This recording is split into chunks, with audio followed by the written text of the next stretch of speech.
Welcome back to Coin Lover and Treasure Hunter. Today, we're taking a closer look at two humble but fascinating coins, the 1966 and 1967 British sixpence.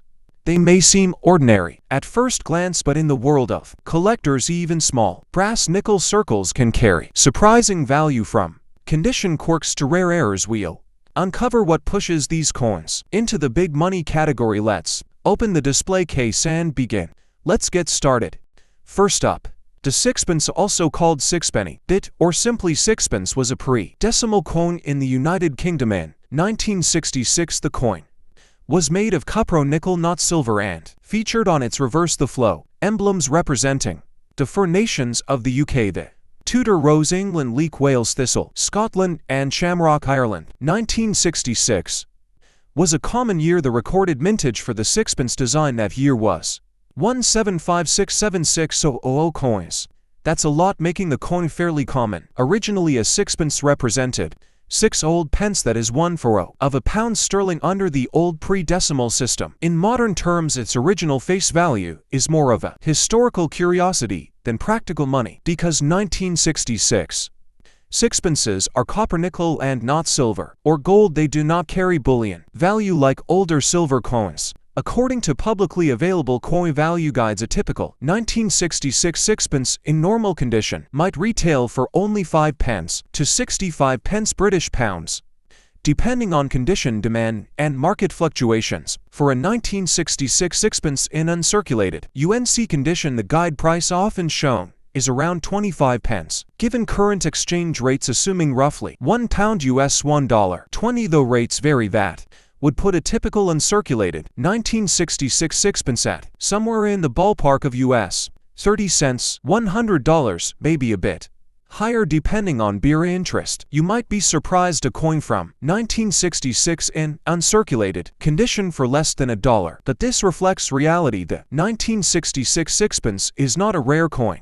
With a mintage of over 175 million, there are many in existence. Also, the metal copper nickel is not precious, so unlike older silver or gold coins, the value depends almost entirely on numismatic interest. Collectors, not metal value. Conditions that might make a 1966 sixpence more desirable include truly uncirculated state, no wear, scratches or toning, clean surfaces, and original mint luster. No polishing. Polishing can actually reduce value. Nice strike, well-defined design, no weak spots. Ideally proper storage and documentation, especially for serious collectors. Even then, because of the high mintage, price increases are limited, and circulated coins may trade slightly above retail guide value if the beer is a collector or for wedding coin. Novelty sixpences were often given as lucky wedding coins, unlike some coins where a mint mark may identify special mint or batch. For the standard 1966 sixpence without mint mark basically describes the normal circulation version. Since there were so many minted, this is the typical coin being traded and valued, because there is no known rare mint mark variety for 1966 sixpences that dramatically increases value. Without mint mark does not make a big difference. If you were thinking of maybe you meant speculation or investment, to 1966 sixpence is not a high-value investment coin. Given the masses minted and modest demand, it is unlikely to appreciate significantly over time. It may hold modest collectible value, especially if nicely preserved, and nostalgic value, but you should not expect it to become a rare treasure. That said, for collectors of UK pre-decimal coins or people who enjoy small pocket coins from history, it's a neat low-cost collectible. Comparing with older or scarcer coins, why some sixpences are worth more. Historically, sixpence coins minted in earlier eras, especially those containing silver, can carry bullion or numismatic value significantly higher than their face value, especially if in good condition. So compared with those, a 1966 copper nickel sixpence is modest. Collectors who focus on rare date, low mintage, or precious metal content will usually pay more for older coins than for common 1966 ones. What to do if you own one? My recommendation and warnings: if you have a 1966 sixpence coin in uncirculated condition, keep it clean. Do not polish. Polishing can reduce value. Store it in a protective holder, coin plastic, flip, or acrylic cased, to avoid scratches, toning, or fingerprints. If you want to sell, be realistic Expect modest value, a few dollars or less, unless you find a beer.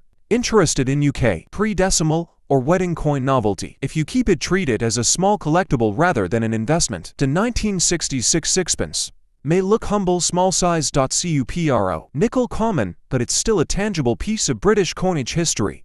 It reminds us of a pre-decimal era and reflects a time when everyday life used a very different currency system. For collectors, it's a nice affordable relic, but for investors seeking big returns, it's unlikely to deliver. So if you own one, appreciate it for what it is, a neat little piece of history, and enjoy accordingly. Next up, the coin you're looking at is the classic British sixpence. The sixpence has a long history. It was first introduced in 1551 under King Edward VI.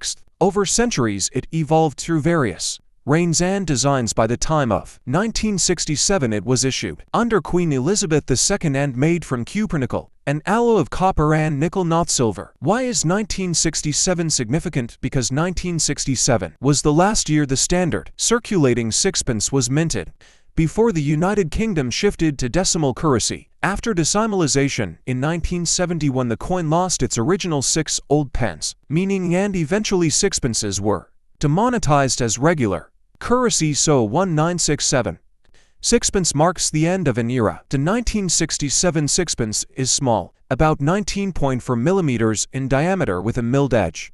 Its metallic composition is cupronickel, no longer any silver content. Unlike older sixpences, the obverse shows Queen Elizabeth II, designed by the artist Mary Gilligan. The reverse features a floral design, symbols of the United Kingdom: rose, thistle, shamrock, leek. Sometimes coin collectors care about mint marks, small letters, symbols indicating which mint struck the coin. For many British coins, especially older ones or certain commemoratives, this can matter, but for the 1967 sixpence, the coin was struck at the Royal Mint in London. There isn't a widely recognized alternate mint mark version for 1967 sixpences that's reliably documented, so without mint mark likely just describes a standard issue. In other words, there's no special rarity attached.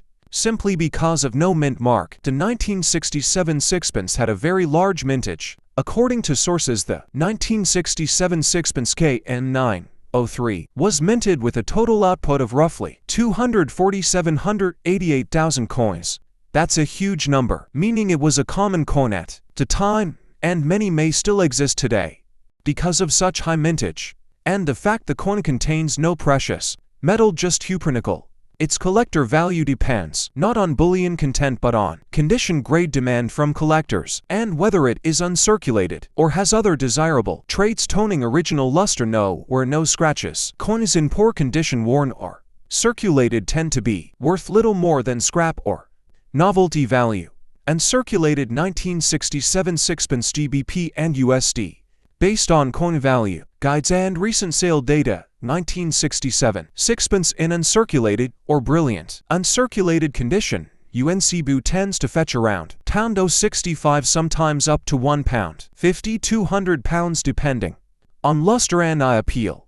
Converted roughly to US dollars as of recent GBP USD exchange rates, that's somewhere between US 80 cents to $2.50 or slightly more for exceptional pieces. However, some rare listings or gem uncirculated coins may be marketed for more, though demand and authenticity strongly affect final sale price. Given the huge mintage and widespread circulation before decimalization, a 1967 sixpence, even uncirculated, is not a rare coin. In the classic numismatic sense, it was widely produced, and many survive. Unlike older silver sixpences or coins with low mintage, this one does not carry inherent scarcity nor precious metal content, so its price remains modest. So if you were hoping for a short-term fortune, this coin is more of a nostalgic collectible than a goldmine.